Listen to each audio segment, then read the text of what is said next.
If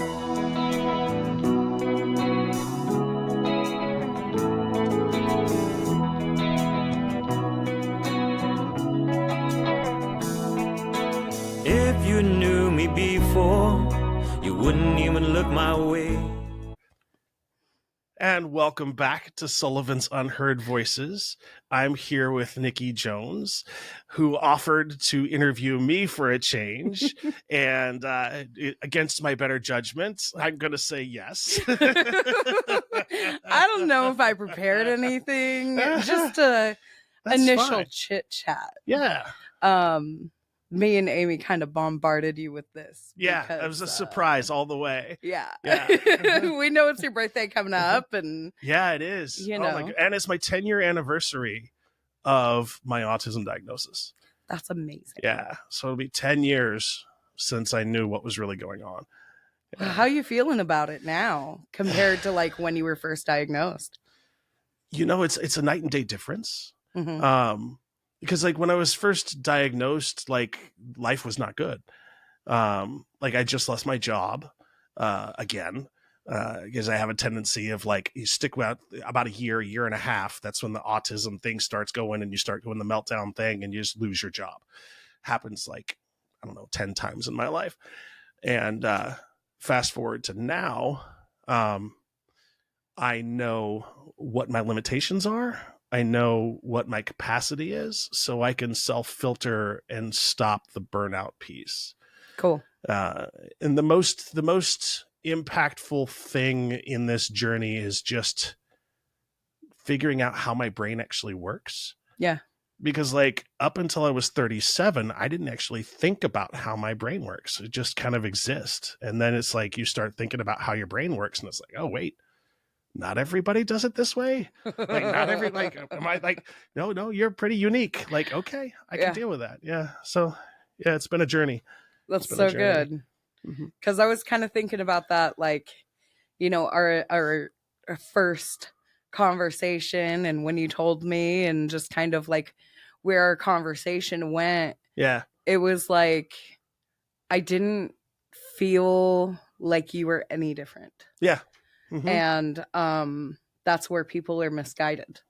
And I just kind of, because, you know, my daughter's autistic and I have an adopted autistic son, it was just like clicking for me that I don't notice that because I'm around it. It's not the fact that I'm oblivious to it. It's just how I treat everybody, essentially, from the get-go, because you just don't know.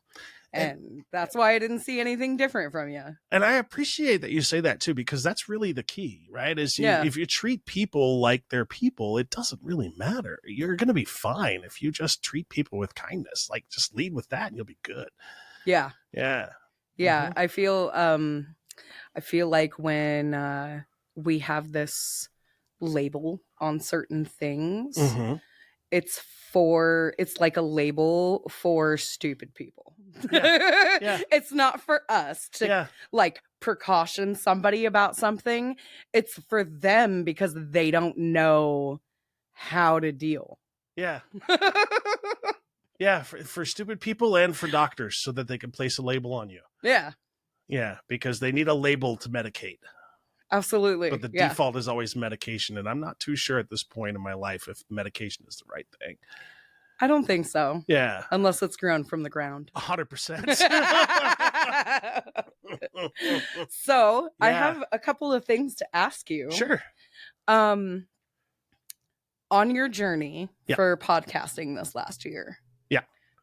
What's your favorite podcast now? Oh, God. There's so many of them that I love. I know you've done so many. I've watched like 5 this morning, by the way. Yours definitely is definitely one of my top. The second one we had about the suicide awareness and suicide prevention, that one was uplifting and enlightening at the same time. Also, Bill Stam with First Nations Native American War Memorial. That's amazing. Yeah, and actually he touched me in a way spiritually that so I went ahead and I bought him a domain, and I'm building him a website. Aw. And I'm gonna give him a turnkey website because he's 80. Wow. Yeah. And like he really wants a legacy, and he wants this war memorial or Native American. It's not war memorial per se. He wants to make sure that it's not a war memorial, but a soldier memorial. There's a difference, I guess.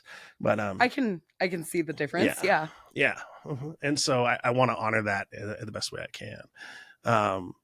Outside of that, I would say the interview with the monk from Bhutan was pretty spectacular. That's awesome. Yeah. I watched that earlier and I was like, ooh. That one was cool. Of course, I had to watch, all the local musicians too. Yes. Because that was cool to see everybody's different stories. Well, and I have you to thank for that, right? Because so I was introduced to you through Amy, who's now my producer.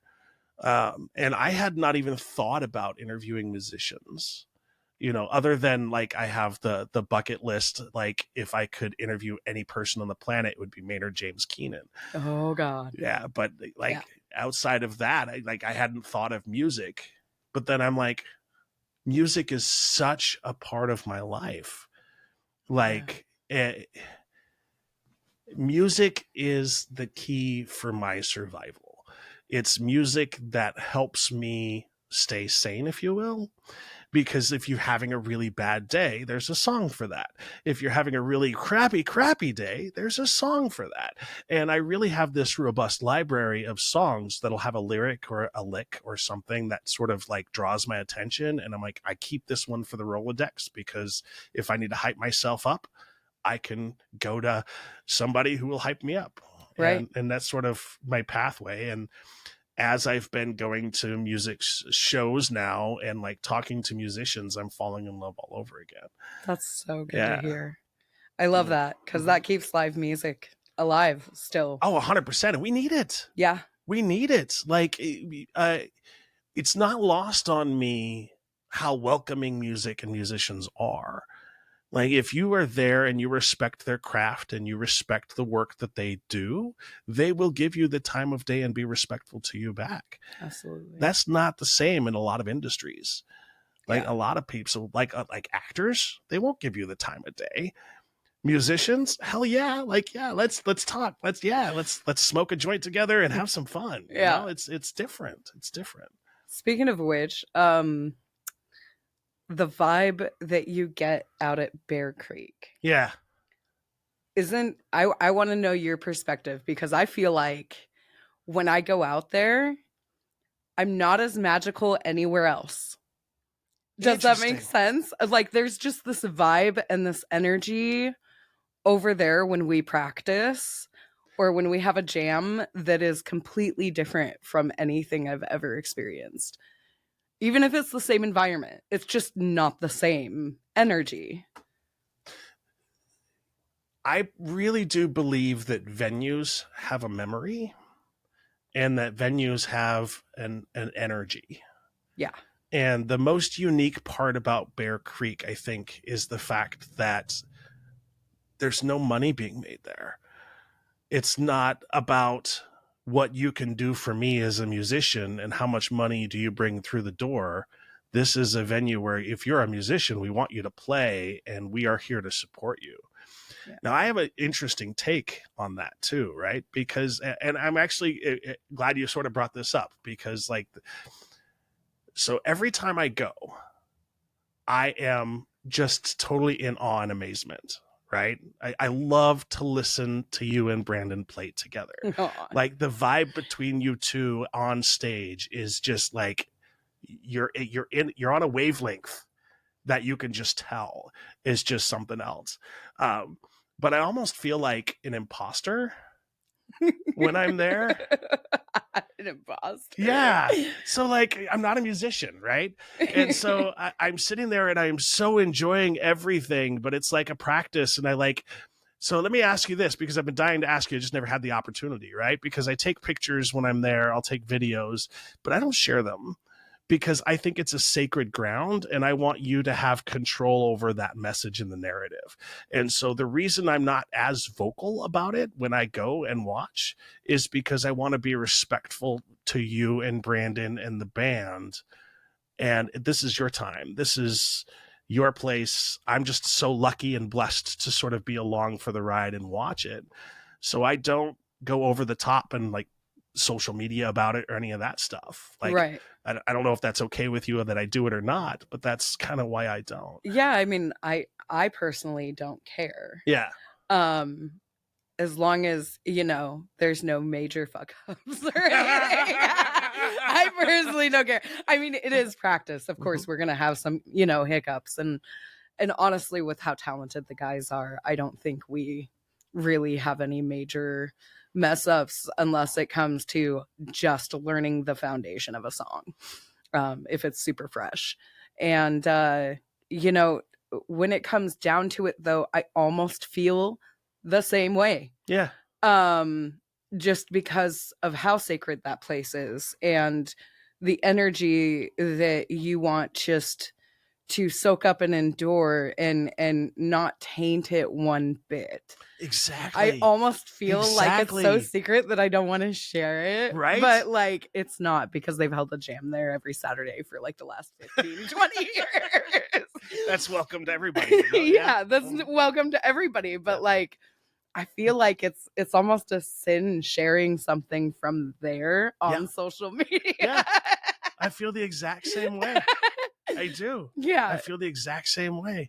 Because it's like you're on sacred ground. Yeah. You know, it really is. It's almost, and I don't know how he got the sound to be that way, but he's got it dialed in there too. So good. It's just like I don't understand. Yeah. How do you do this? Yeah. It's so good. But I think it's like literally all the nicotine on the walls from like the last 20 years. Oh, yes. Like just coats the bar, not to mention the ganja smoke. Like, and I feel like the smoke while we're in there and we have like 20 people in there smoking, the smoke like takes up the room like if you had 50 people in there, and it just like dampens the sound, but so much in a good way. Yeah. It's like so perfect. It brings me right at home. Like and as soon as you make that turn onto the driveway, it's like, okay, this is going to be a fun evening. Yeah. Every time, like, doesn't matter what mood you're in, you make that turn down the long ass driveway and it's like, I'm home. Magic is going to happen. Good. Yeah. Yeah. Every time. Have you ever felt that way anywhere else? I mean, of course, you know, certain different environments, but like felt at home like that, you or know, like sacred ground. Not the same, but relatively close was when I did the interview with the Funky Beats Initiative. Really? Yeah. I love Eddie. Oh, Eddie's He's amazing. So and so before we did the interview, we did it at their rehearsal studio, and I was able to listen to their rehearsals. Cool. And it's interesting because it's like they're one big family unit, and they're always joking, they're always laughing, they're pranking, and it's a totally different kind of vibe. But it was awesome. It's not the same as Bear Creek. Nothing will, right? Yeah. There's a reason I gave Judd that guitar. Right. You know, I gave him that guitar from the welding program because, you know, I wanted to honor him in some way, because it's a huge part of my life now. Like, I try to get up there at least 2 Wednesdays a month. And I wouldn't do that for any other band, Nikki. I would not. Appreciate you. I would not. Straight up. I would not. Yeah. Yeah. I don't know. It just felt like, well, when I was younger and we lived on the 60 acres, I lived there until I was 15. I moved there when I was like 3, 4, over in Beaver Creek. Not Bear Creek, but Beaver Creek. Yeah. And I would go outside and I would take my dad's acoustic guitar when I was like 9, 10, and I would play outside, and just hearing the birds and the cattle and like the wind and the creek and everything else was like, that was my audience. And I feel the same way when I'm out at Bear Creek. And it gives me that like very sanctuary, like hidden vibe out in nature that's like out in the middle of nowhere. Like nobody is going to judge you here. Like you are completely safe here. And I love bringing people out there. That's why when I invited you out, I was like, you are going to eat this place up. Yep. It is going to be so dang good. Unlike just the anything vibe. else. Yeah. Anything else I've ever experienced. Yeah. Yeah. And you can tell I don't invite many people out there that don't know about it unless, you know, they're good people. They're dear friend, you know. Yeah. And you have to have a certain kind of vibe to be there. Yeah. You know, like everybody there is just so relaxed, chill, and welcoming. Yeah. And everybody there loves music. Yeah. Loves music. Like the part that I appreciate most about Judd, when I show up, because I'm usually the first person there because like I have an autistic brain, I have to be 20 minutes early to everything. I love that. But so when I show up early, he is jamming to some music on YouTube. So he's never playing sports. He's never playing anything sort of news. It's always music. Yeah. Always. And that's the part I appreciate about it. It's like, that's the only thing that's allowed there is just music and good conversation. Yeah, absolutely. Just that and a good soul. Yeah. You know? Yeah. You know, I've, you know how Judd's like just so tame. Yeah. And like, so just, you know, whatever, man. Yeah. Like, so I good. saw him get mad twice out of the whole 8 years that I've been there. And I'll tell you a story. Okay. Okay. We were practicing and he was trying to help out a friend. And this friend had begun to take advantage of the situation. And they would get too drunk. And they would, I don't know, just be disruptive. Mm-hmm. And a little disrespectful, you know? And we were practicing one night, and this friend only lasted like maybe a week and a half on Judd's part. Like Judd was done. And so we were practicing, and in the middle of practice, I want to say like an hour and a half into it, Judd had told him a couple of times, like, hey man, you know, you're kind of being disruptive and, you know, like disrupting the band. I just want to sit here and listen to them practice. They're working. And, you know, if I feel like you should step outside, you know, like it's just too much. And you should step outside.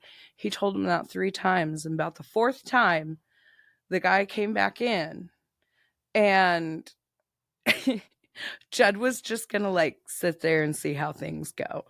You can tell this guy was already sloshed. And we get done with the song and he comes up to the stage and he goes, you know, that was all right. That was pretty good. He goes, but can I give you some criticism? And Judd jumped out of his chair and was like, so-and-so, you better get the out of here. Like just started yelling at the guy and like just so mad. And the guy walks out of there and it's like, I'm sorry, Judd, you know. And Judd slams the door and Judd turns around with a cigarette in his hand and he's all smiles and he goes, sorry about that, guys. It's just like, oh my God. He goes, you know me. I'm usually not like that. I was like, I know, Judd. It's so good. That's awesome. Yeah, it just acted like nothing ever happened. Just like, sorry about that, guys. Yeah. He's so chill. I'm like, and that's what I love, you know, being there. Like, Judd's his own bouncer, you know. I've seen, 7 years ago, there was a fist fight that broke out or whatever. And, you know, 2 guys that have been lifelong friends just got into it, man. And Judd kicked them both out. And, you know, we acted like nothing ever happened. It was in like 3 minutes, you know, and that's what makes that place so safe is Judd. He keeps a really, really good eye on the vibe and the energy there. Yeah. And doesn't want to disrupt his own stuff. And that's something I will never understand. Yeah. Fighting. Yeah. Like throwing punches at somebody else. Like, I don't understand it. I'll never get it. That's one of those things about typical male behavior that has always confused me, because it's like, I don't understand a single situation where physical violence is the answer. Yeah. I don't understand that. Well, I mean, which is kind of funny coming from you because you were in the military. Oh yeah, I'm a pacifist. Yeah. Uh-huh. How long were you in the military? 4 years. Yeah. Yeah. 4 years. I was stationed in Germany for 2. And then stationed in Fort Stewart, Georgia for the last year and a half. I can tell you the wildest concert I ever saw was in Belgium.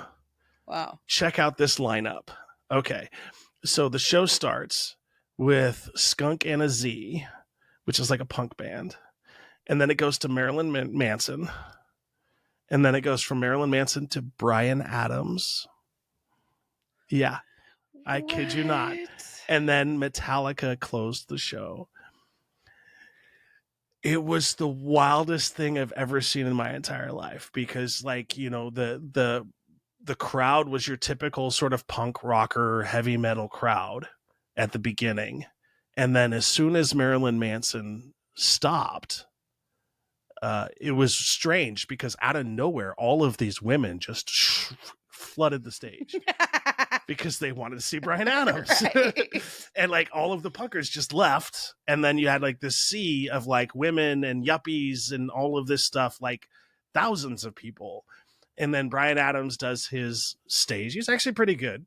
I was impressed. But then as soon as he gets done and they announce that Metallica's getting ready, everybody that was there to see Bryan Adams left. And then everybody that was there for the heavy metal came back. That's funny. It was so, I'll never see that again. I was about to say, like, I don't think here in Oregon or in the USA would ever have a lineup like that. Like, Nope. You know, genres with genres, you know, something that the people would also like, you know, opening bands and stuff like that. That just doesn't make any sense. That blows my mind. To this day, that's the wildest lineup I ever saw. So how'd you like seeing Marilyn Manson? Did he do a good job? Was he in his drug era? He was in his drug era. Yeah. He was not that good. His band was really good. He was not that good. Damn. He was way too intoxicated, and you could tell. Like, that's another thing too. Like, I don't understand like musicians that drink a lot of alcohol before they get on stage.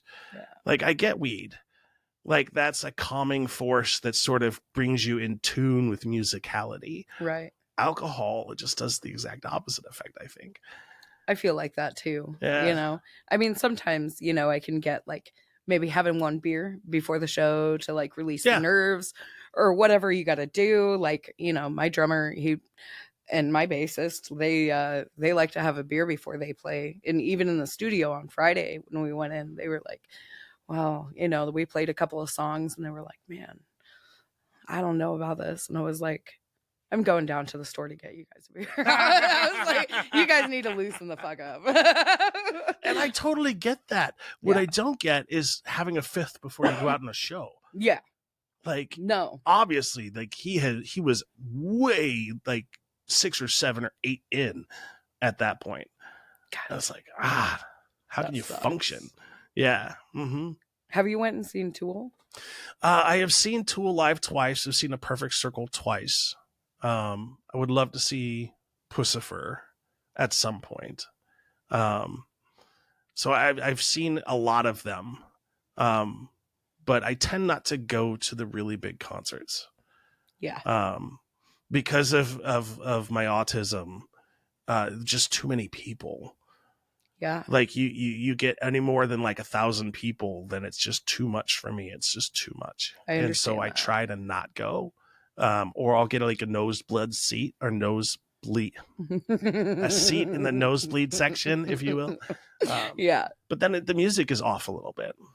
You know, I would rather see somebody big like that in a very more intimate setting in a very small venue to where you can really get like all of the noises coming from them instead Yeah. of the crowd. Yeah. It's just too distracting when you have a crowd that big. It is way too distracting to enjoy a show. 100%. And the sound you lose, you sacrifice sound quality the bigger the studio, the bigger the stage. Yeah. Because like I remember I was at the state fair this year, and I saw didn't see, but I was on the lift as we went by. Journey was there. Yeah. And I was like, the sound is kind of sketchy on that stage. Yeah. Yeah. And I saw what is their name? Junebug. Okay. Me and Brandon got done playing, and we walked around, and Brandon was so flippin' excited. He was like, oh my God, you know, because he still had the shirt from like when he opened up for them, I don't know, like 10 years ago or something like that. Or I think he opened up for him. I don't know. They were playing at the state fair. And just so happened it happened again, you know, last year, and it was kind of cool to see his face light up. I'm like, oh my God. And I sat down and I watched him on the big stage. They were so good though. Like, I feel like their vibe and how like chill they are, and their preciseness and their harmonies were just so spot on. See, that's awesome. It didn't matter if it was a gigantic stage or not, you know?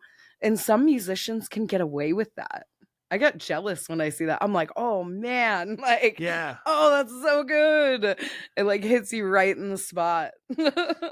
I appreciate that, because I think some bands just pay more attention to that than others. Oh yeah. Because like I have, now that you say that, I'm going through back my Rolodex. Like I've never heard a bad Dave Matthews concert. Yeah. Prime example. Like I've heard some pretty bad concerts at the Gorge before in Washington, but Dave was phenomenal at the Gorge.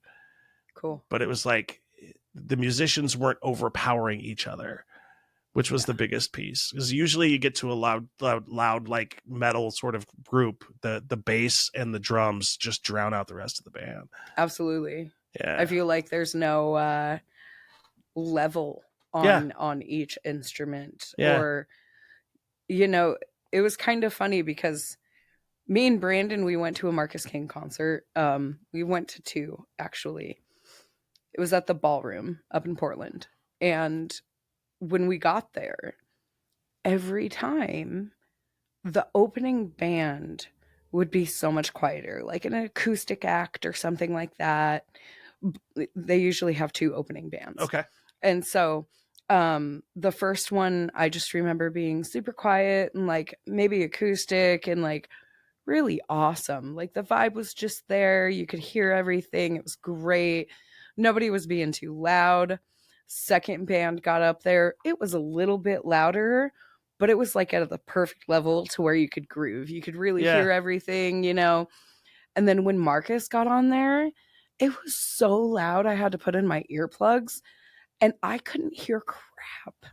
Even with my earplugs in, it was like it just kind of, I don't know, dulled the whole moment of seeing him live. And I remember after he got done playing, he specifically said something over the microphone. And I forgot exact words, but he essentially said that this sound crew fucking sucks and he's not going to play here ever again. Okay. Yeah. And me and Brandon just kind of looked at each other like, yeah, we don't blame you, because it was crappy. Yeah. Yeah. Yeah. So I never really, I mean, you talked a little bit about it, but what exactly did you do in the military?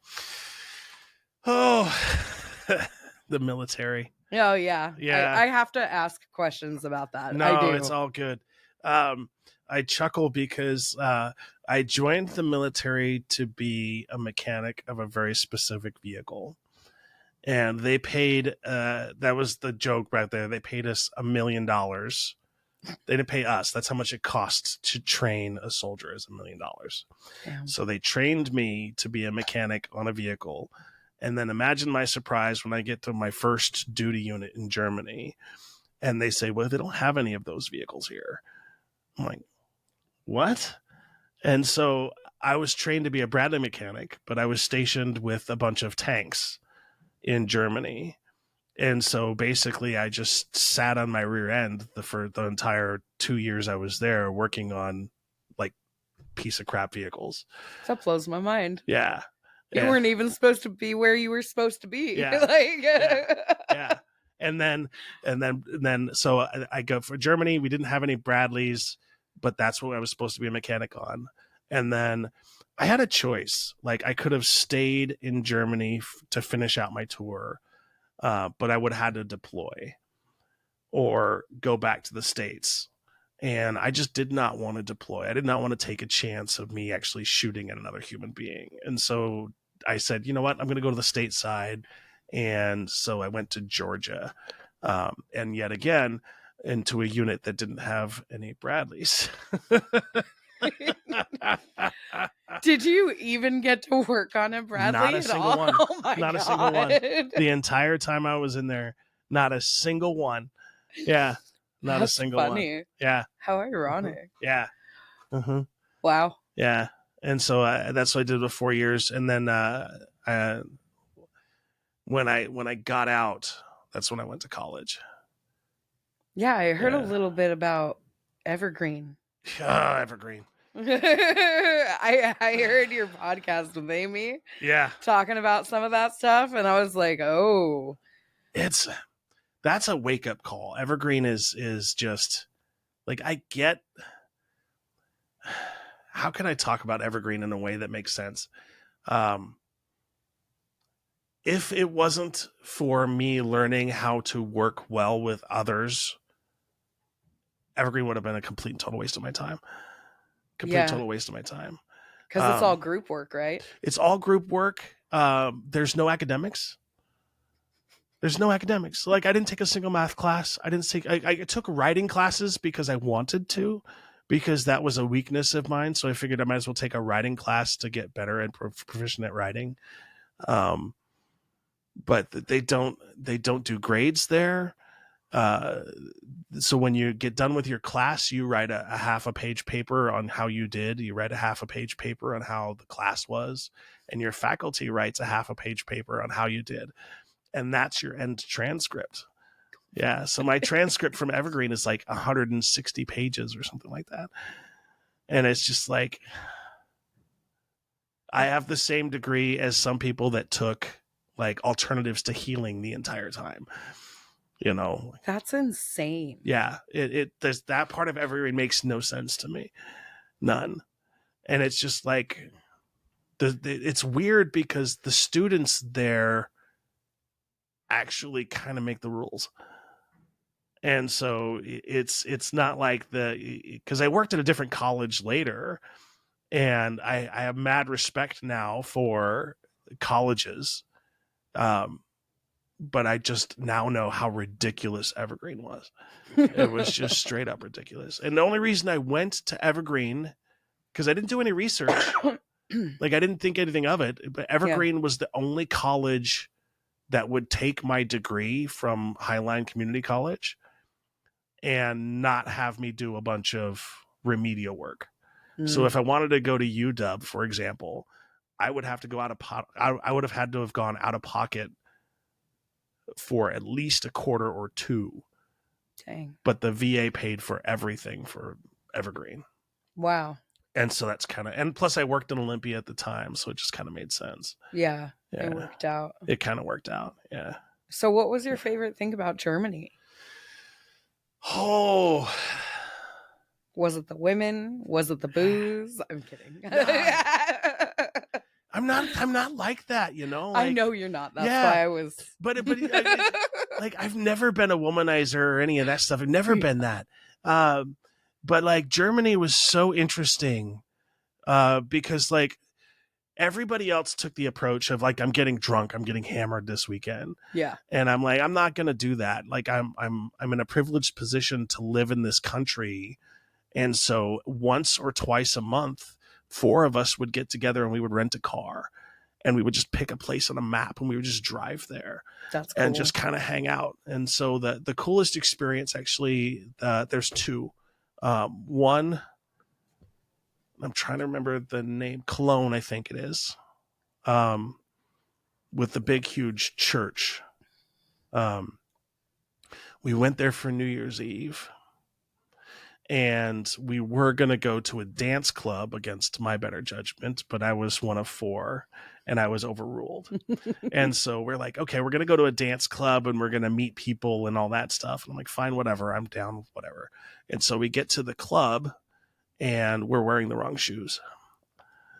Like, we don't allow anybody in the club that isn't wearing dress shoes. And so we're like, what do we do now? Like, we're not going to dance club. And I'm like, what's that over there? And like, what's that? There was just like a group of people. And so we follow this group of people and we end up down on the river, which is in the middle of like downtown. And here is this party of 150, 200,000 people all along the river, drinking German beer, firing fireworks at each other, singing songs, like lighting stuff. It was epic.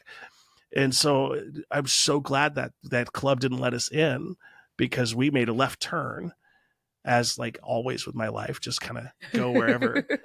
And go with the flow. Yeah. And it turned out to be one of the most amazing New Year's Eve celebrations I've ever had. That's so cool. Yeah, that was pretty awesome. And the second one was Maastricht.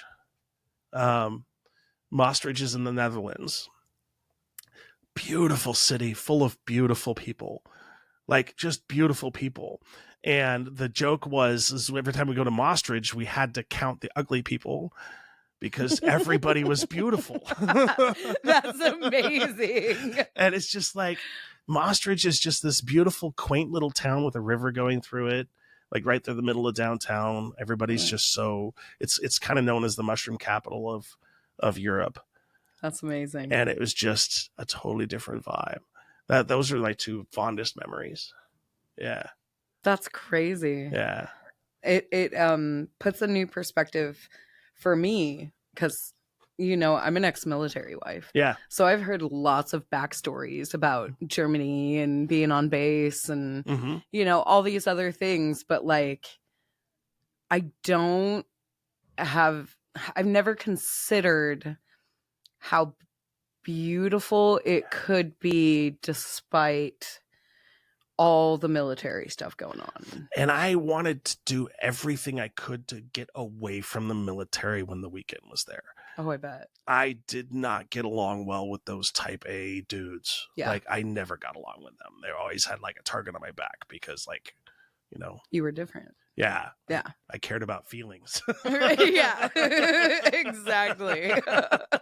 Yeah. And it feels like so many, people beat down men when, like, emotionally, when they're not masculine enough. And I'm thankful for the way me and Brandon have raised our little boy, and the fact that my little boy is around so many amazing men, not to mention helped raised by like 3 gay men. Like, like, feelings matter, care about your sisters. Like, it's pretty awesome. And like, it's funny because you came over for Thanksgiving. Yeah.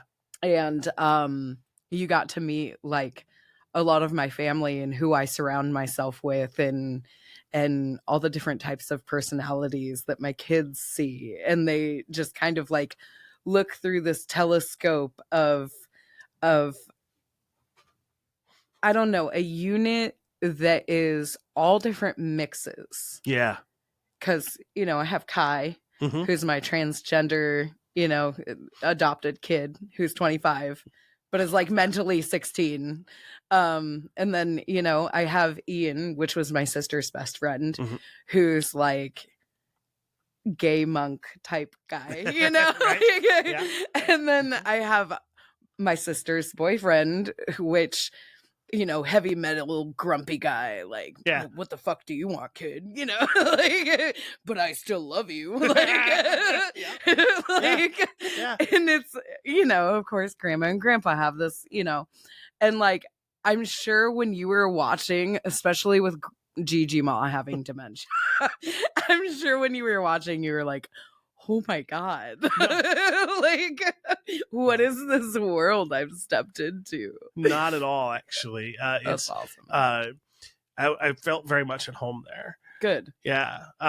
It was nice. You have to understand too, though, that if we're talking about families, mine puts the fun back in dysfunctional. So it just like, yeah. And so like, I'm at a point now where nothing surprises me. and I love your Gigi, by the way. She's love her. hoot. I love her. Oh my God. I love her. I have a story to tell you. Oh, please. We were out at oh my God, my mom's gonna hate me for saying this over here. So we were out at breakfast at Denny's on Sunday. I have to collect myself. And she's getting so bad. And I love my Gigi Ma, but this is the lady who used to smack me over the top of the head. Yeah. If I had my elbows on the table while I was eating, you know, like she helped essentially raise me, and I would go and visit for the summer, and, you know, she'd teach me what is ladylike and what is not, you know, even though she was like a dirty mouth trucker. Like she always had this, you know, spice to her. Yeah. And yeah, so we were sitting at the breakfast table at Denny's, and we had like one of those really big booths, and like from you to about that chair over there is where they were spaced apart across the table, my mom and my grandma. And my grandma's going around because she like ordered food and she has a really big plate, and she's like, do you want a piece of bacon? You know, like asking everybody, like all 7 of us, if we wanted a piece of bacon. And finally my mom was like, you know, sure, mom, I'll take a piece of bacon. And my grandma has the piece of bacon on the end of her fork. And she's like, well, what do you want me to do? Throw it at ya? And like, I'm trying to hold out my hand so I can like pass the piece of bacon to my mom. She's not seeing me. And mom was like, I mean, yeah, sure. Why not? Just throw it at me, mom. And she fucking flings the piece of bacon on the end of her fork all the way across the table. And it hits my mom in the face on her glasses, and it plops down on my mom's plate right in front of her.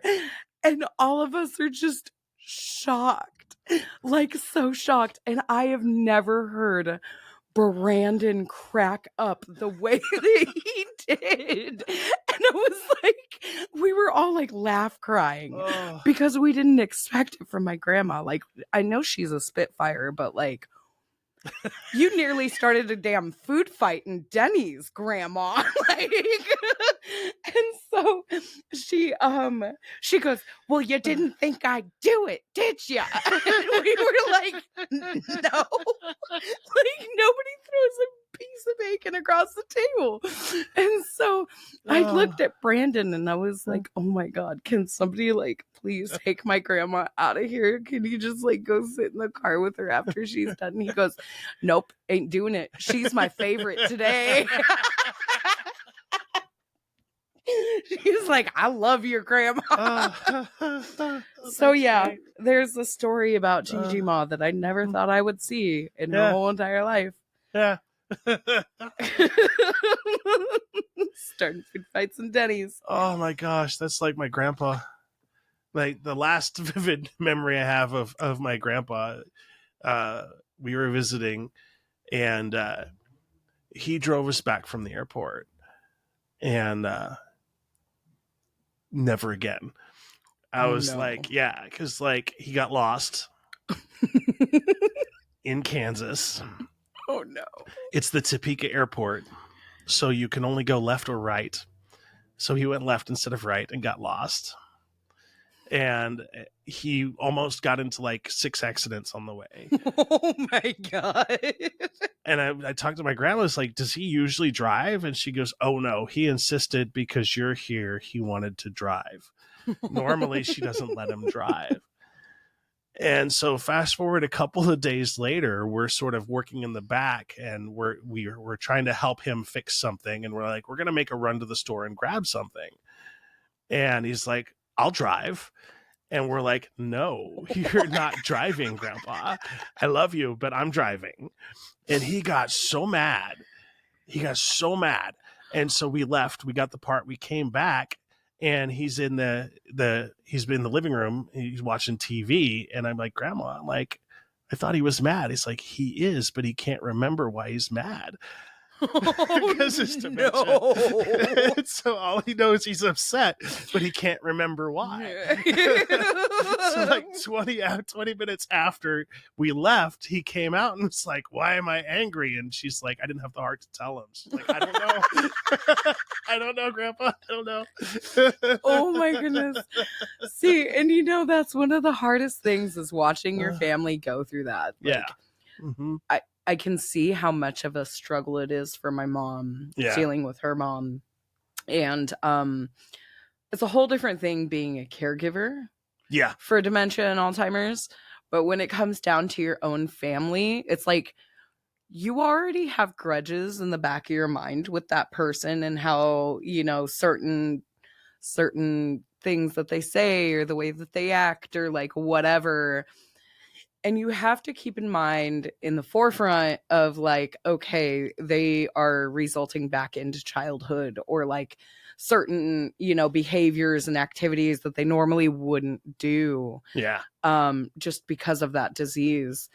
And it's so hard not to hold that grudge anymore and just to let that slide. I feel that way about my own dad. Like I'm going to see him for the first time. He's been living in Costa Rica for 6 years. Wow. And I'm going to see him for the first time in Costa Rica next month. And he came up to visit me this last time, and I still feel bad for my friend Holly. I like how you start that off. I feel bad for my friend. I do. You poor thing. Because like I had everything planned out, right? Because it was supposed to be, it was this grand idea. Like my dad was going to come on a Thursday, then we could go out on a Friday. We could see you play. I was going to introduce and all that stuff, and everything was planned out. But then on the spur of the moment, he decides to come down on a Monday and leave on a Wednesday. So that throws all my plans like out the window, but I still have a podcast interview to do. But I'm too nervous about what my dad's going to say because like he has no filter. So I had my friend Holly watch him or spend time with him for about an hour and a half while I did my podcast interview. Oh no. And when I was over, she's like, I get it.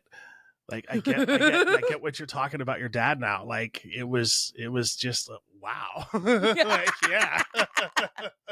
Uh-huh. So what is the thing that you like, I guess not like what is the thing that you can't stand and what is the thing that that's your favorite about your dad? Cuz we all have our love-hate relationships. Oh, 100%. My dad has no filter. Never has. And one of the biggest challenges always growing up was his addiction and his drinking. Because like I remember like on the day before a track meet and I was going to let her, he invites the entire bar home.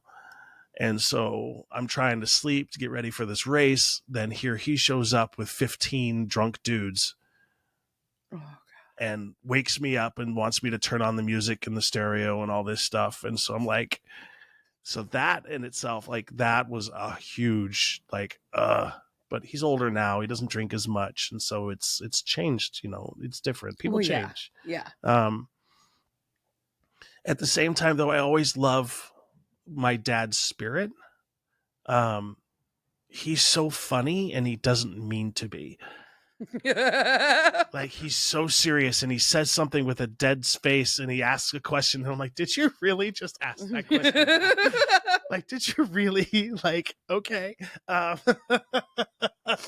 know some people like that. Yeah. They just don't mean to, but they're funny as hell. Yeah. Yeah. And I love my dad, and he will do anything for you as a human being. He's always been kind, to a fault, if you will. Yeah. But and the other part that's frustrating sometimes is his view and his memory of life does not match reality. Like, he'll say things about childhood, and he'll say things like about this or about that, and I'm like, that's not how it actually went down, Dad. Like, I know you want to paint yourself in a really good picture, but make the sky a little bit grayer. Yep. Make the grass a little bit duller. Yep. He always has the rose-colored glasses. Yeah, Mhm. yeah, Yeah. absolutely. Mm-hmm. I get that. But he's 72 now, and he's married to a woman who is 2 years my senior. Yeah. I'm sure you're not calling her stepmom, are you? Is No. that a thing? No, I'm not calling her. That would be definitely awkward. I know she loves him. I know she means well. It's still a little hard for me sometimes. I guess it is a little hard sometimes. Yeah. Because it's like, Yeah. like I want to make sure it, and it's, the odd part is I want to make sure he's not taking advantage of her. I thought it was the other way around. No, not at all. Wow. Yeah, Okay. not at all. No, Oh. no, no. That woman is a saint for putting up with my dad. That she is a saint. That's amazing. Yeah. Uh-huh. Wow. Yeah. And every conversation I've had with this woman, and I've only talked to her for about 2 years now, because we were estranged for about 4 years. Mm-hmm. My ex put a wedge in between us that we didn't realize was a wedge until I broke free. Gotcha. And now that we've had a relationship since then, it's like every conversation I have with her, I could tell she loves him, and I could tell that she's taking care of him, and that he wants and needs for nothing. And Wow. so I'm very appreciative of her. Yeah. And I've gotten over the fact that she's only 2 years older than I am. Well, that's good. It still makes me uncomfortable as hell, but I bet. yeah. Mhm. Because, like, my dad's 71, Yeah. you know, and I look at my mom, you know, she's 66. Yeah. And it's like, they talk about when they were, you know, when my mom was like 17, 18. Yeah. And I think back to, you know, relating to that age, and to know that they've been together for so long, and like they think it's an age gap. Right. Is like, Mhm. are you serious right now? And then they go to, you know, this space in their head of like, my grandma, for instance, my grandma, you know, she dated men that were way younger than her. Mhm. Like, I'm talking like almost 30 years. But she's outlived all the men. Like, she's 83 and outlived all the men. And my mom used to like hate that. She used to hate that all the men were like, you know, younger. Yeah. Than her mom, and she'd be like, I ain't calling you dad, you know. So I can understand the hesitation of trying to go, okay, that's family now. Yeah. Like, yeah, but then again, I'm guilty of it too, right? So like, my ex was 10 years older than I am. Oh, okay. And you know, we met when I was 24. She was 34. Wow. Yeah. So I know that I have to get off subject because I'm excited about this. Yeah. It's your birthday coming up. Yep. And I know you're going to come and watch me play. Damn right. But what do you want for your birthday? You gave me such a fucking awesome gift. Like, I mean, I know some of the things that I want to get you for your birthday, but like it does not compare. And I want to thank you so much because You know, it's I don't expect anything, right? I know you don't. I know. I do. I expect me to get you something. it was I labored over what to get you for like weeks. Because I was like, what do I get this person that like, and I was like, I know. What is it that I see that she doesn't have when she's on stage? Like that'll work. And yeah. So I don't know. You got to think on it for me. And Yeah. you got to let me know, like, in the realm of what you want or what you need. Because I want to let you know that I just got mains and monitors that go with my wireless headset. So I just wanted to let you know I can Bluetooth those motherfuckers. That's fucking awesome. Excited. That's fucking awesome. Yeah. So perfect. It was perfect. Yeah. And like we just bought them on Sunday from a friend. Yeah. He was selling them. He bought a whole bunch of stuff from a church and he was selling them. And me and Brandon were like, well, if Johnny wants us to go and pick these up, to use for the band, like maybe we should look at the other ones that are there because we need some for our next gig because ours crapped out on us. Yeah. And they were perfect. They have Bluetooth on them and everything. And I'm really excited about it. I've never worked with them. I'm so excited. So, you have to let me know how it works. Yeah. I'm sure it's going to be weird. Yeah. Like almost being in the studio, kind of weird.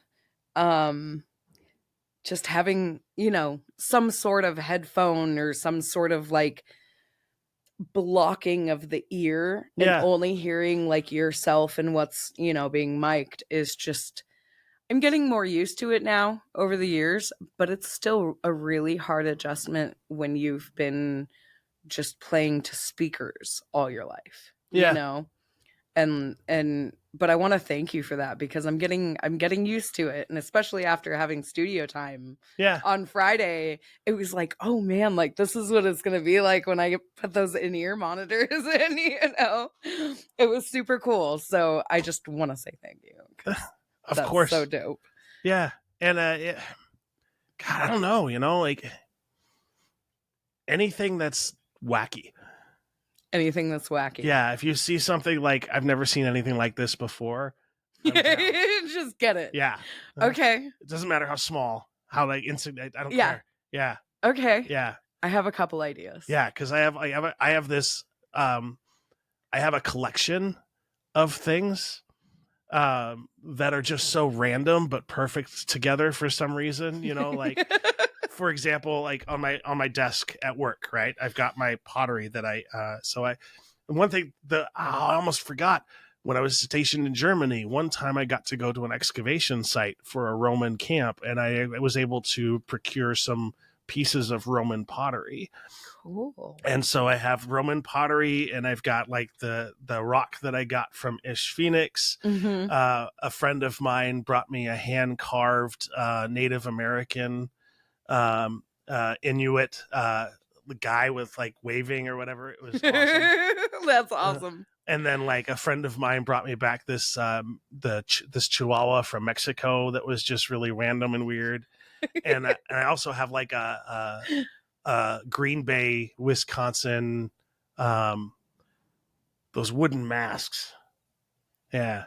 Oh, yeah. I think I know what you're talking about. Like, yeah. Like this and this. And yeah. Like, yeah. Uh-huh. Cool. Yeah. And so I like to collect just weird random things. Okay. Yeah.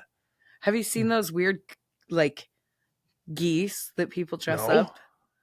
Okay, so there's this thing going around where they get like a geese statue.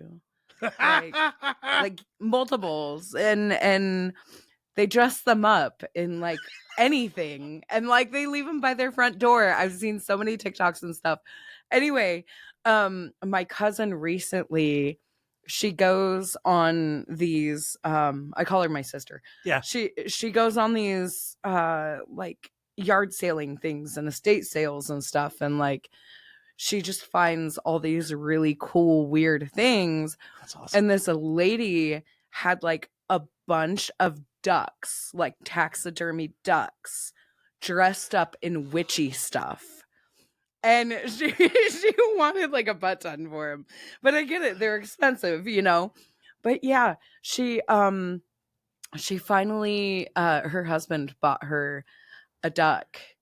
A taxidermy duck. And so now she is officially making like little clothes for it. I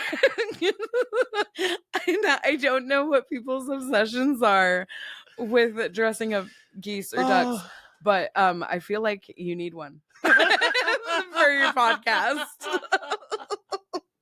Oh, that would be awesome. You can name him and put him in the conversation. Just like is that a baby Jesus in the corner? Is that a miniature Jesus on top of that thing? I don't know. Yes. Okay. Oh my God. Just Jesus is watching. Yes. It's about that small. That's so funny. What in the world? Who put a baby Jesus in here? I need to know. I will ask. I gotta find out. Yeah. Yeah. So this room is really cool. Yeah. This is a change for you. Yeah, this is great. Great upgrade. Yeah. And it's because of I interviewed the Kevin from Valor Mentoring. Oh, sweet. Yeah. Okay. And Valor Mentoring. So the cool part about this place too. So we're recording now at the Rec in Kaiser. Every dollar raised for that would be profit is actually filtered to nonprofits in this place. That's so they sweet. do enough to like make enough money for them to sustain themselves. Any dollar over that, it's all going to charity. That's amazing. It's just like there's so many places like that. Yeah, and you know, shout out to the Rec for having the youth center. Oh, I know. Over there. Yeah. Because finally Paul Adair made a youth jam over at the youth center. Yeah. And I think that is so supportive in the community. And I was literally just talking to a mom today. Yeah. About, you know, her kid wanting to play bass and do all this other stuff. And I was like, well, we now have an all ages jam again, thanks to Paul. So like that was cool to share. So awesome. And there's a lot of kids from Rockstar Academy going over there too. That's awesome. So yeah, it's really helped out the community and stuff. Like, and obviously you, because this is way cool. Like the soundboards and everything. And like, I mean, you know, it's just fancy. Yeah. It's cool. I feel privileged. I bet you do. Yeah. You know, do you ever go through imposter syndrome? Sometimes. Yeah, because like I feel that sometimes like really bad. Yeah. Yeah. Like who am I to, you know. But I feel like you need to embrace that feeling and not so much have imposter feelings because interesting. Because you have to manifest something that you want to be or that you want to accomplish. And I have found that through manifestation, especially with my music career, you have to play the part to be the part. Yeah. And like for you, to me, you are Shawn Sullivan. Yeah. You are a super cool podcast guy who like does this thing really, really well. And like you hone in on the community, you help support everybody and lift everybody up. And it's super, super special for this community to have you. Yeah. I feel like, you know, whatever thoughts and feelings that you have towards yourself about, you know, kind of feeling as an imposter or whatever environment that you're in, I feel like you're not. You need to hone the feeling of going, okay, like this is who I am. This is what I do now. And I need to manifest more. I appreciate that. Yeah. I appreciate that. Because when I talk about myself, I don't I don't feel like I'm Nikki Jones. I don't feel like I'm a Right? lead blues singer. I feel Yeah. like I'm a mom of four just kind of fucking around and trying to do what I like to do, you know? Like Yeah. that's how I feel. I don't feel like anybody's special, or, you know, or like when I go into jams or like certain festivals and stuff like that to go play, like I just feel like I'm another human being. But like there are so many people that come up to me and is like, oh my God, you know, you're so good, or like whatever. And I just don't feel like I'm treated equally anymore. Yeah. And not to say that that's like not a bad thing. It's just different. Yeah, it's different. I just don't feel like who I am or who people see me to be. And I feel that same way. And it's interesting because like the cool part about the podcast in itself is that I don't have to change me. Yeah. I can just be me. I don't have to worry about filters. I don't have to worry about all this other stuff, because it's like, if you're genuine, I think you're genuine. Right. And I don't want to put on an act. Yeah. Yeah. I did that for the first 37 years of my life, you know, Yeah. with autism and masking, you're just acting, you know. Yeah. I remember having a job as a supervisor, and I was actually pretty good at it, but I wasn't myself. I was playing the role of what I thought a supervisor should be. And so I let go a big part of me, which ultimately cost me the job. Gosh. But if I had the ability to be me, I might, who knows where I would be. Right. Like, who knows where I would be. Did it like take somebody to say that it was okay for you to embrace your autism, or like to embrace like certain little weird things that you had about yourself for you to like evolve? Or did you do that on your own? No, therapy. Therapy. Yeah. Cool. Because like, I'll remember when I first thought I might be autistic, and I went to the first place that everybody goes, and that's the Autism Speaks. Crappy organization. I can't say that enough. They're the worst. Just that whole, I reached out to them, and their response to me, and I kid you not, well, you're an adult, we can't help you. There was no, here's information, here's like they literally was just like, we're not going to help you. And so, okay, I'm autistic. At the time I was like, how do I, like, I was so alone and scared and confused, and like nothing in my life made sense. And I found a therapist, and that therapist was the one who walked me through accepting myself, accepting like there are things about me that are just different. You know, I'm not less than, I'm just different. Yeah. And it wasn't until this therapist this last time, so that all of this self-reflection is fairly recent. Yeah. I did not know I could talk to myself until, 4 years ago. Wow, really? Yeah, it was just silent. What? Yeah, there's no voices in my head. There's nothing, like, there's just silence. And I just thought that was normal. And I was talking to my therapist. I was actually talking to my friend about that, because she was saying, like, well, what do you do about the voices in your head?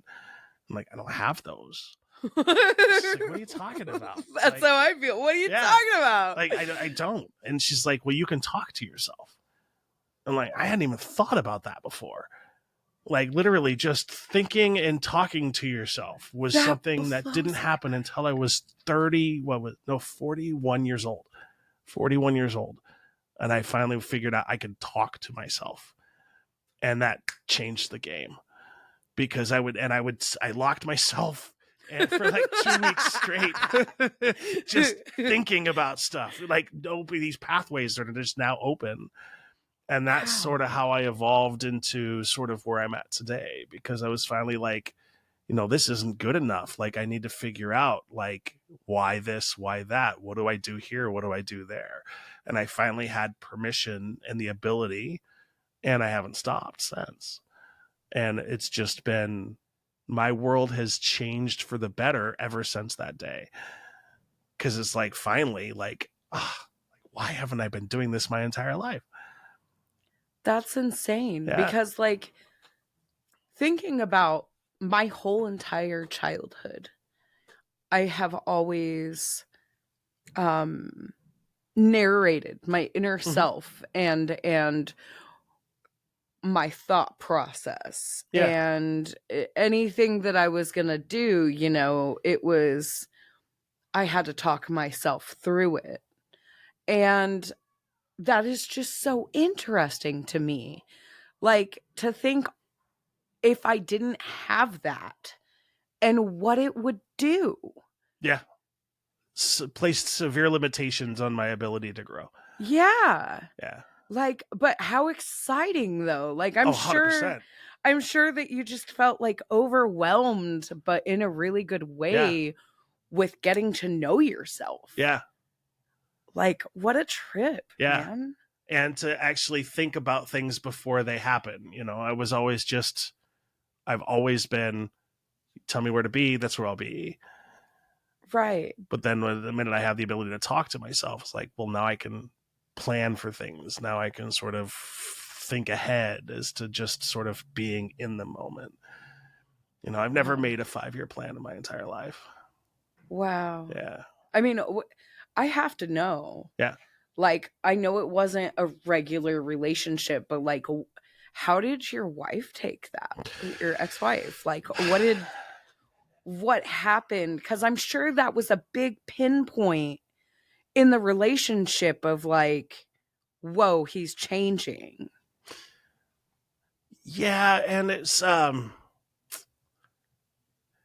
so I was married for 20 years. And as long as she had complete and total control of everything was fine. But she needed that power and control over everything. So when that shifted and I started saying things like, you know, on Fridays, I would love it if I could have an hour or two to myself, to where I can just do something, whatever it is I am. And she could never give me that. And she refused. Like, well, I don't know why you want that. And I'm just like, it's always like putting you, it was always a power and control relationship. Yeah. But I really was codependent. And I thought I needed that level of control because where I was lacking for my autism, I relied on her to fill in all of those gaps. And I relied on her information and everything that she told me along the way. And so along this same time, as I'm starting this self-discovery, I'm realizing that I have these amazing, positive, supportive conversations with my supervisors at work that I have never had in the entire 20 years that I was married. Damn. And I was like, what does this mean? I talked to my therapist about it. I was like, what does this mean? It's like, well, I think you need some soul searching to do. Yeah. Yeah. And that's sort of the relationship went downhill the moment I tried to take power back. And I had to break free because it was evident to me she was not going to let me have my power back. Yeah. And I just, like, I came this close to being a politician, and she made me quit. She made me quit. What? Yeah. Yeah. I ran for office in Federal Way, and I came 6,000 votes short. Wow. Yeah. That's insane. Yeah. And you know, like, I'm sure that when you had this moment of self-discovery, Yeah. and you were becoming your own human, like, I'm sure that that opened so many pathways for you that you never thought was possible. And being with someone who, I presume from the power trip of being a narcissist and being, you know, in complete control, that doesn't have that control anymore, how hard it would be for you to just learn this about yourself, not only to realize that, you know, about your autism and everything else, and like all these steps that you've had to do within the last, you know, 5 years before you called off that relationship of like, no, Yeah. like I've had enough. I'm sure that was so hard for you, like to make that step, because It was, but it wasn't. yeah. Because like the last month and a half, like I have a disability, right? Like my back is messed up because of the military. And she would always complain that I was never helping enough, never doing enough, never helping enough. But we had this Airbnb on the first floor. We rented out on the weekends, and she left it up to me to do the cleaning of the Airbnb. I'm not physically really capable of cleaning an entire 1,500 square foot apartment. Yeah. Like, but it fell on me. But then she would say, "Oh, it was always me that did it." She was always, "Oh, it's always me. It's always me. It's always me." It's like, wait a minute. I'm the one here in tears because I'm hurting, because I'm sitting here having to put this bed together. And it's like, I got to get out of here. Like, I'm in pain. I'm miserable. She's now at that point, she took both my debit card and my credit card because she said I wasn't trustworthy with money. And so I worked for the state at the time, and so I had to be careful who I talked to. Because I have a disability in the state of Oregon, I'm a part of a protected class. And so if I tell my employer that something's going on, they have to call the authorities. They have to call APD. Wow. Adult people with disabilities, Yeah. sort of like a child welfare investigation, Yeah. if you will. And so I couldn't tell anybody what was going on, because if they got involved, it would have been much, much worse. And so one day something happened, and she gave me my credit card and my debit card that morning. And I called my friend Ruby to this day. Thank you, Ruby. Thank you. She dropped everything, pulled up to the house, helped me pack everything I own in the back of my car, and I left. Damn. Never looked back. Never Wow. looked back. I haven't talked to her in person since. Wow. Yeah. What a Mhm. way to Mhm. kind of reassert yourself in a certain situation that, you know. Yeah, I had to leave. I just had to leave. If I stayed, like the last thing she said to me before she left for work was that she wished she married an able-bodied man. Damn. That's the last thing she said to me. And that nailed that was the nail in the coffin. I was like, that's all you think of me? Like, that's where I rank. Uh-huh. No joke, Yeah. though. Yeah. Like, I don't know how somebody can be that heartless. I mean, you know, me and Brandon got together knowing that we both have certain disabilities, and Yeah. that we are like only capable of certain things, you know, physically, mentally, you know, how much we can handle, not to mention being parents on top of it. Yeah. And trying to co-parent properly. Like, I couldn't imagine being treated like that. And, you know, I went over to a friend's house, and I love her to death. She's been my best friend for a very, very long time. And her and her other half, like, it wasn't the fact that they were arguing or anything. He was just, his attitude and the way that he was off balance with himself, and I mean, yeah, maybe he might have been a little bit of a little bit disrespectful while I was there, but like in a more attitudey way, like not in a direct conflict way. Yeah. And I just look back at that moment while I was driving home in the car, and I got home, and to walk in the door and see Brandon's face and go, "Hi, baby. Like, you know, how was your time?" I felt so thankful in that moment that, like, I don't have any of those issues with my other half. Like, I got so damn lucky about how understanding and how,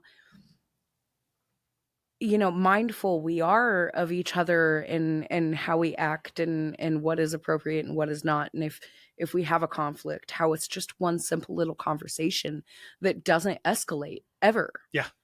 And like it can be solved within like 5 minutes. Yeah.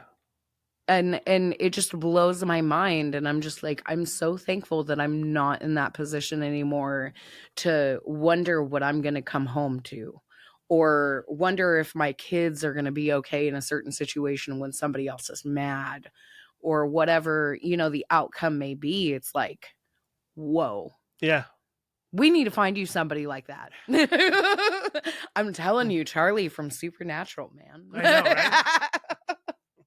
right? Get you somebody that's like super beautiful and nerdy and likes to LARP or something. That would be awesome. All right, ladies, if you're listening, if you like to LARP, let me know. Well, and I've given up all of the dating apps. Yeah. Yeah. That just... I mean, dating apps aren't really for dating. No. They're to keep you from dating. I know. I know. Uh-huh. They really are. Yeah. They're like, here, enjoy this really bad experience. Maybe Yeah. a one-night stand. Like, what? But that's the problem, right? Let's say, like, I will never have a one-night stand. Yeah. I will not.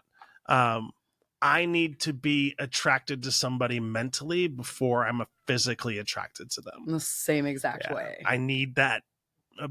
And I need that emotional sort of intelligent dialogue. Yeah. Yeah. But it's been kind of, yeah. I know. It's kind of, all the good ones are usually Married. taken. Yeah. Like, yeah. Uh-huh. Yeah. I don't know. I found a couple of people that are single that are like, well, if I would just have this person or whatever. And they're really, really good people. And hopefully there's this person that I set up with another person of mine. And I'm hoping that it works out. But I don't even know if they've talked. I've just like passed along contact information. He hired her son for a job. And last week I heard that her son is a very, very great worker and everything's going really good. And they were on their way to go pick him up for a job. But I don't know how that connection with him and her are going. So I'm like, we'll just wait a couple more months and see where we can get, because it sounds like they would be really good together. Yeah. And I'm just hoping that he's extremely shy. She is too. So like, I don't know if I'm going to have to interfere a little bit more to just be like, so-and-so sent you some flowers. Like so-and-so did this, like plan something. I don't know. It sounds silly at our age, and like they're even older. Yeah. And so like, it just, I don't know, but I'm going to figure it out. I'm going to get them on a date. And I think a part of me has been sort of, because I was in a relationship for a few months afterwards too. I had like a 4-month relationship. It just didn't work out. Sad day. Yeah. What was the deal? What was the tiebreaker? In times of stress and crisis, I need somebody who pulls me in and not pushes me away. Like, I want to be supportive. I want to help you. I want to do whatever. It just wasn't that. Something happened, crisis, and the first thought was, I don't want to see you for a while until I get this taken care of. And I'm like, why can't I be a part of your life? Right. Take care of this thing together. But that was not something that they were interested in. And so it just didn't work out. Wow. Yeah. That's a shame, because that's what a relationship is all about. Yeah. Is working together in times of crisis and stuff like that. Like me and Brandon, when we go through like anything financial or anything that's like, something happens with the kids that's kind of serious, or like, whatever it may be, it's always, we're right on top of it together. And whether it takes, an hour or a couple weeks to solve, it's like we always got each other's backs. We never let it ruin the moment in time. Yeah. If we're having, like, we never let it get in the way of just slight little glances where we smile at each other, or like the puppy dog love is always there between us. And it never goes away, even if, like, our car breaks down and we don't have the money to fix it or whatever. And like, now we're, $4,000 in the hole because of negative equity, whatever. It doesn't matter. It doesn't affect our relationship. And we work through it together. Oh, well, you're having a bad time. Well, guess what? Like, I made this for you. Like, I made you a nice dinner, or like, I rolled us a joint. Like, let's go smoke it off, baby. Yeah. Like, Yeah. it just doesn't make sense to me. But then again, it's because I've lived in that world now. Yeah. For a little bit. Yeah. And it'll be our 7-year anniversary this year. And it's like, now that I've learned how to have a healthy relationship, it's like, why didn't I accept that earlier on with somebody? Like, I always went for these relationships where I would have to make myself stay in that relationship, work it out, tough it out, blah, blah, blah. Everybody has their problems, when it doesn't have to be that way. Yeah. Yeah. I just learned, like, it doesn't have to be that way. Not every relationship is like that. And the interesting piece is, if I was still married, we wouldn't be friends. Yeah. Because she would tell me I wasn't good enough to hang out with you. Like, these people are too good. And so it was always isolating me. No one was ever good enough to hang. I was never good enough to hang with other people. That's such bullshit. Yeah. And it was always like, but you don't really know, like, about like that whole power and control dynamic, Yeah. and I'm going to throw this out there that'll probably surprise some people. I've only asked one woman out on a date before in my life. That's it. I have never had enough courage to ask somebody out on a date. Was it like up front, or did you like slip her a message, or like what did you do? Because you joke. I had a friend go. And, I knew it. Yep. Mm-hmm. Yeah. I had a friend go and say, "Hey, I think he likes you," and that was Yeah. Because up until that point, I would just I would be single, and then I'd be in a relationship with whoever the first person that asked me on a date. That was it. And so I'm trying something new this time around, and I'm not very good at asking people out on dates. I still suck at it. Maybe me and Brandon should take you out. We should be your wingmen. We should. I bet you Brandon would be down. I bet you would be down too. He'd like, I don't know. Brandon's opinion on some people surprises me. Yeah. Yeah.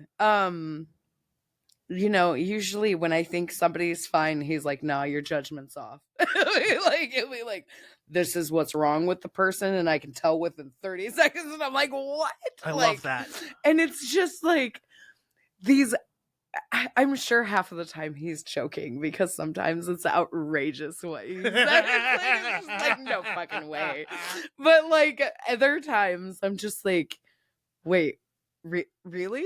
Like, you really think that? Like, and I will tell you that 90% of the time he's spot on. Spot on. We'll be looking, like we'll spend an hour in a bar or something, and he'll like say something that's gonna happen, or like how they're going to react to something, or he'll just call it. Yeah. And it like 90% of the time it's spot on, and I'm like, how the fuck do you do that? That's like, a talent. How do you, analyze somebody so directly? Yeah. Because that's not really a thing for me. Like, I can look at somebody and I can go like, oh, they must be cool to hang out with, or like, I feel like their vibe is a good vibe. Yeah. And like, I'll ask Brandon about it, and what I thought was a good calculation in my head is not for him. He's just like, no. Like, are you kidding me? like they look like they could go out in the back alley and kill you. You're like, what are you doing? And I'm like, oh my God. That's like, the story of my life. She's so sweet. She's got a rose in her hair. And he's like, no, that speaks death. Like, so maybe we should bring Brandon. Maybe I'm not the best person to do that. I think that would be beneficial. The story of my life. Like, I trust people way too easily. Yeah, same. So right now I have my good friend Brooklyn, who I will use as that filter. Gotcha. Yeah. How do you see her? Is she spot on, or? Yeah, she used to be a police officer. Oh, yeah. Okay. Yeah. So now she owns a cleaning company. Interesting. Yeah. And we met. So when I first came to Kaiser, I needed a company because I was recovering from a rollover accident, which it's for a later time. But so I hired her and her company. And then when she came out, she started talking to me about her, the fact that she's got a non-speaking autistic grandchild. Aww. And we just fell in love with each other. And she's been amazing. And then I got to meet her significant other, and she's amazing too. And so it's like, and so we've been like best buds ever since. And yeah. I have to ask personally. Yeah. Do you feel like, because of her profession and what she used to do you feel like it might be like her opinion might be jaded a little bit, or do you feel like it's fully accurate? It's fully accurate because she never fully embraced the law enforcement mentality. I like that. She's not that kind of person that's that command and conquer. No, she's actually a really sweet person. I'm kind of surprised she was a cop. You're so sweet. You're so nice. Like, I don't understand, like, how, like, what? No. Yeah. And so, but she has this ability to like read people. Like, wow. Yeah. That's way cool. Yeah. It sometimes surprises me, certain people's professions. Oh, you and me both. Yeah. Yeah. There'll be people I'm meeting that like, you do what for a living? Yeah. Okay. Like, I'm sure it's been really interesting to like have you book a podcast about something that you want to learn about and that, you know, like you're interested in, and like you're like, yeah, I'm going to interview that person. And then when they walk in, you're just like, I had that. I had that. I know you had. I had that. You have to tell me the main experience that you remember for that. The Portland goat parties. Yeah, you were telling me about some of that. I love the guy. He was just like, first of all, like, I get there, right? And the place that he picks for the interview is nowhere near any of the goats. So it's like, I wanted a podcast where in the video goats were just kind of hanging around and all that stuff, but we weren't allowed to sort of film where the goats were. What? Yeah. And so he brought some baby goats out. And so you'll see me on the video. I'm holding a baby goat for like a minute or so. I think it was about it. And then he kind of ran out of things to say after like 20 minutes. And it's like, like, it was just, yeah. What? Because, okay, so you are one of the most creative people when it comes to certain questions and like how you handle your podcasts and everything else. It's like he ran out of, you didn't run out of questions. He ran out of things to say. He wouldn't expand. So I would ask a question, and instead of us having a conversation, he would like answer the question, and then that was the end of it. And so there was no real back and forth. There was no real sort of two-way conversation. It was almost like that, traditional interview that you're going to see on TV. On the news, yeah. And it's like, that's not what That's I'm not about. what you do. Yeah. Like, I want to know how you got involved. Like, I think it's awesome that you have this thing and you're doing this. I want to know how you came up with this idea of goats.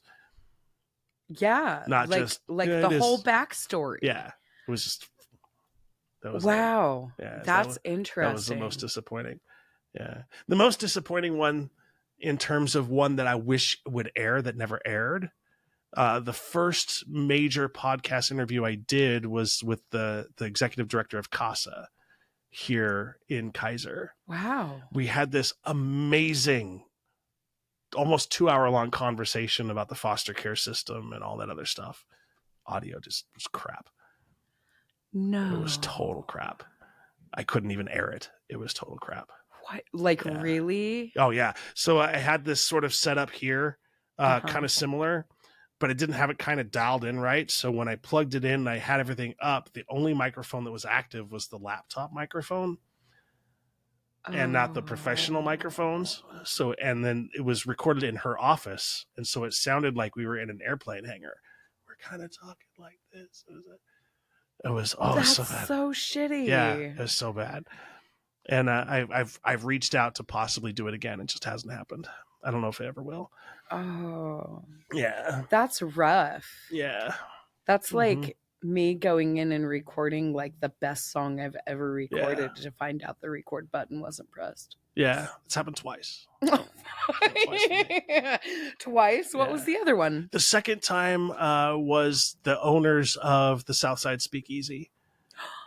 You were telling me about that interview and how you were so excited for that. Really? That one didn't air? Yeah.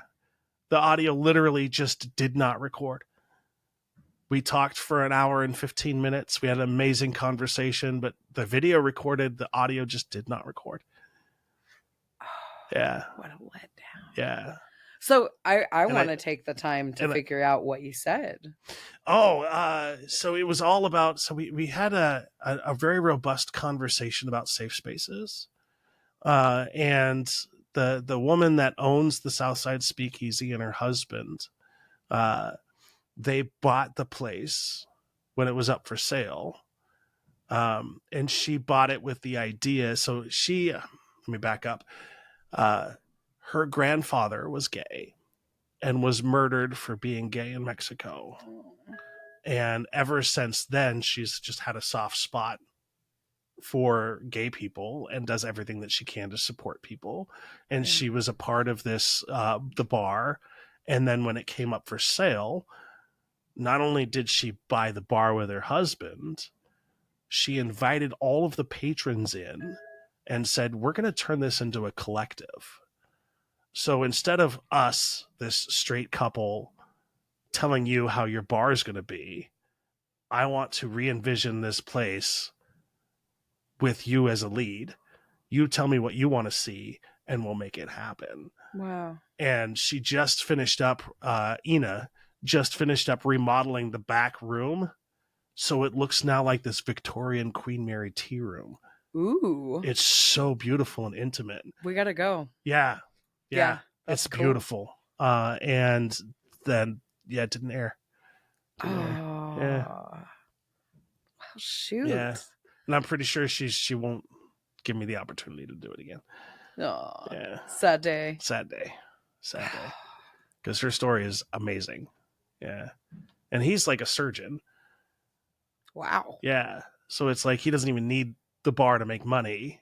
Right. He just bought it because he wanted to give back to the community. That's amazing. Yeah. I love it when people do that, just to give that local. Yeah, and you could tell meaning. when you can tell too, like when you talk to people who are into that, if they're into it for the right reasons or if they're into it for a different reason. Yeah. You could just tell. Yeah. And you could tell that they are in it for that reason. Like they care less if they make money. They just want this safe space for people who need a safe space. That's amazing. Yeah. We're going to have to gather up Uncle Jay and all of my gay friends and go over there. It's a cool place. It's a cool place. That's awesome. Yeah. Mm-hmm. Well, we've been at it for almost an hour and 40 minutes. No way. Yeah. Yeah. That's awesome. Uh-huh. How'd I do? Oh, that was awesome. I knew you would. I was just bullshitting with Yeah. that. Any questions that you want to ask before we turn this off?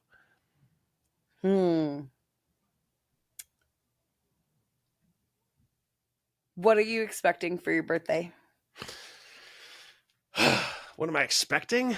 Yeah, just like whether it be, like the vibe or the friends or present, like whatever is on your mind. What are you expecting? I am going to be in an altered state. I am having a friend of mine drive me. Cool. So that I don't have to worry about that piece. All right. This is a big thing for me, having a birthday party. Mm-hmm. Like, I've never had a birthday party really before, ever. With the exception of once when I was 7 years old and no one showed up.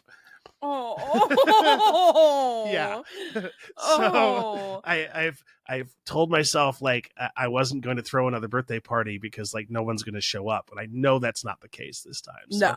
I just want people to show up and have a good time and just vibe. Have a good vibe. Cool. Well, Yeah. this is going to air before your birthday. I know.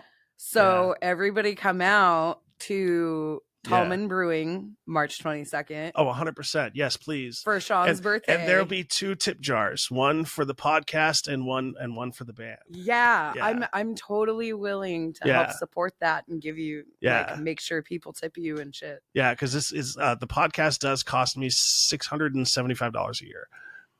Damn. Is how much it cost me. That's for the licensing fee for the other thing, and so, like, all of that. So it's $600 a year. Wow. Is my expenses. Okay. And so, like, anything. Yeah. Yeah. Even if it's a penny. Yeah. Every penny counts. That's what I always say for a benefit. Oh, 100%. Yeah. Yeah. Mm-hmm. Cool.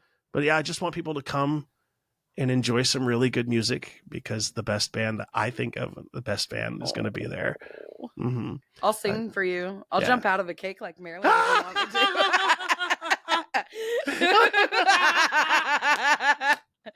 Dear Mr. Almost President. Oh, God. Oh, that's awesome. Brandon would accept. Please don't. That'll be good.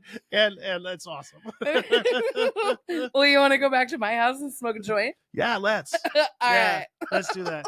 And like I say now every time, be kind, people. Yes. We share the same space. We share the same air. And just be nice. Yep. And don't forget to be you. Yeah. Be your authentic self. And know that it's okay. Yeah. Even if you have autism. Yeah. Yeah. Even if you don't. Yeah. Celebrate that 10-year anniversary of being diagnosed, for sure. That's what we're going to do. Yeah. We're going to celebrate all of it. Yeah, I love it. Cool. Thank you, Nikki. Of course.